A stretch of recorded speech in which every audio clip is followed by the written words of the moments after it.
Sabe aquela situação? Fim do mês, a gente vai abrir a fatura da nuvem e toma aquele susto. Esse choque de fatura é super comum, principalmente para quem está crescendo e usando mais e mais a nuvem. Pois é, um problema bem estressante. A gente quer que os times inovem, tenham autonomia, mas aí os custos parecem sair de controle. A grande pergunta é: tem como gerenciar essa conta variável sem ter que pisar no freio da inovação? Tem sim.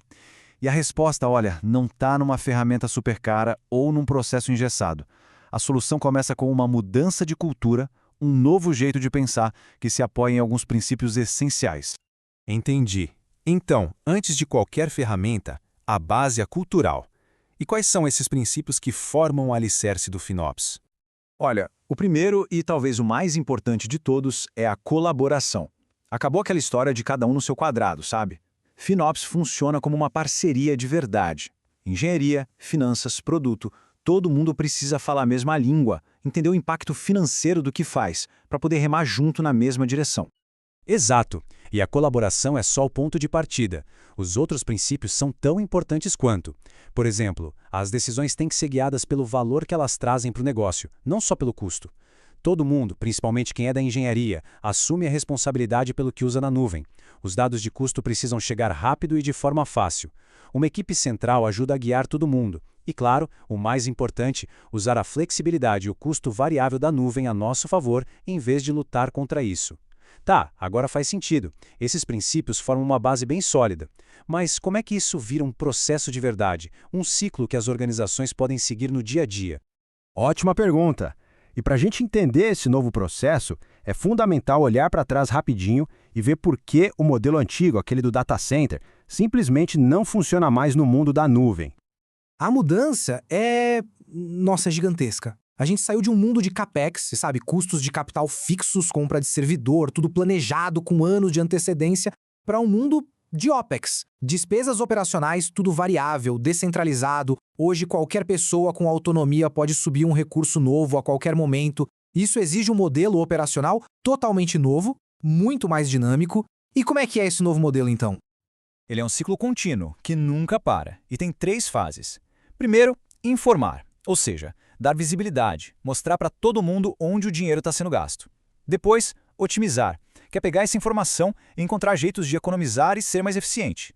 E por fim, operar, que é colocar essas melhorias em prática. O ponto-chave aqui é que não é um projeto com começo, meio e fim.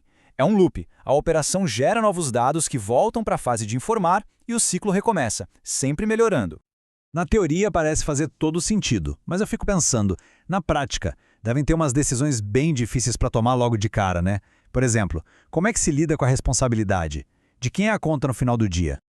Exato, você tocou num ponto crucial, e essa é uma das primeiras e mais importantes escolhas que uma organização precisa fazer. Basicamente, ela tem que decidir entre 2 modelos para atribuir os custos, showback ou chargeback. Vamos entender a diferença? O livro usa uma analogia que é perfeita para isso. Pense assim, o showback deixa a conta na mesa para todo mundo ver e analisar. O chargeback deixa a mesma conta na mesa, mas exige o pagamento. Ou seja, no showback, o time de marketing vê que gastou 10 mil reais, mas o dinheiro sai de um orçamento central da empresa. Já no chargeback, esses 10 mil são debitados direto do orçamento do time de marketing. A recomendação geral é: comece com o showback. Ajuda a criar a cultura da responsabilidade primeiro, antes de mexer de fato no bolso de cada área. Ok, tudo isso pode parecer um pouco intimidador para quem está começando do zero, né? Para uma organização que não fez absolutamente nada até agora. Qual é o primeiríssimo passo prático? Por onde ela começa de verdade? O primeiro passo, sem sombra de dúvida, é ter visibilidade. Não dá para gerenciar o que a gente não consegue ver.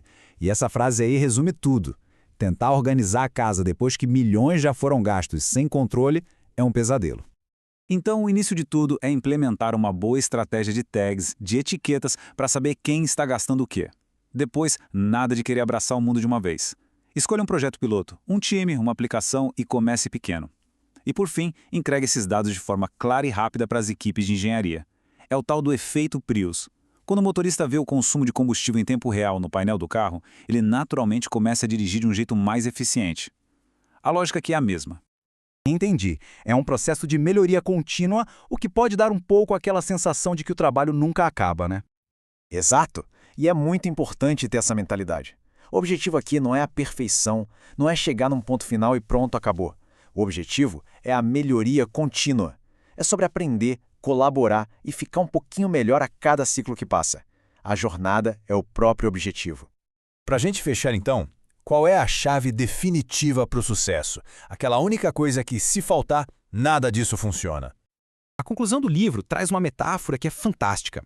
Assim como uma sopa famosa da família, que não tinha nenhum ingrediente mágico, o FinOps também não tem. Não existe uma ferramenta secreta, um processo milagroso. O sucesso vem da cultura de colaboração e das pessoas capacitadas que praticam esses princípios todos os dias. E isso nos leva à reflexão final. A tecnologia e os processos são importantes, claro, mas no fim do dia, o sucesso depende de como as pessoas trabalham juntas. A pergunta que fica é: como a gente pode fomentar essa colaboração e essa responsabilidade nas nossas próprias equipes para que a jornada FinOps seja um sucesso? Porque no final das contas, o ingrediente secreto está sempre nas pessoas.